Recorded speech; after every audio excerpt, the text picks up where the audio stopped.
Continuing coverage now of the club fire tragedy 10 years later, the leader of the band that played the night of the fire talks exclusively to Eyewitness News. Plus, the father of the youngest victim offers his perspective on what happened, including details of the chance meeting between his son and Jack Russell the day before the concert. Let's get right to Eyewitness News reporter Walt Buteau, who joins us now live in our studio with the exclusive details. Russell tells us he didn't feel well before the concert 10 years ago and thought about canceling.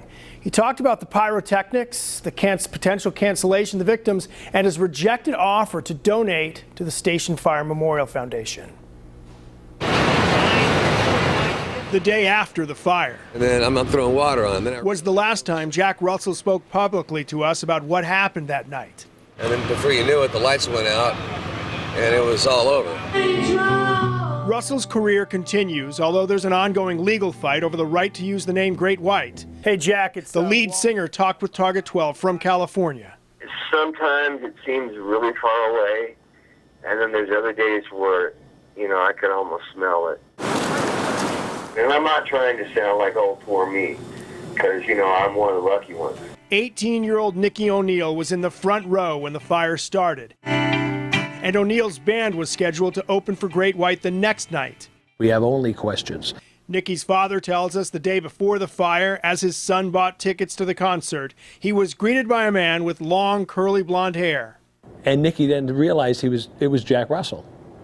And he hit it off famously with him, and Jack was very nice to him. Russell says he knew at least 20 people at the show, and his lead guitarist, Ty Longley, and two friends who traveled from California to see the concert were among the 100 victims who died. I can't imagine how it feels like, for a mother to lose her son or a husband to lose his wife. Russell tells Target 12 the pyrotechnics that are blamed for starting the fire were planned for just the opening song. It was a really small part of the show. I wish to God we never would have even thought of it. Plenty of nights when we were on that tour that we were told no. We said, okay, fine. Russell adds he does not blame anyone for blaming him. Kane says his frustration with Russell is that he was never charged, while Great White's tour manager was. How come he walks when this guy Beakley, Dan Beakley, who was just working for Russell, has to go to prison like this? It was ridiculous. It was wrong and it was unfair. There was no malicious intent on anybody's part.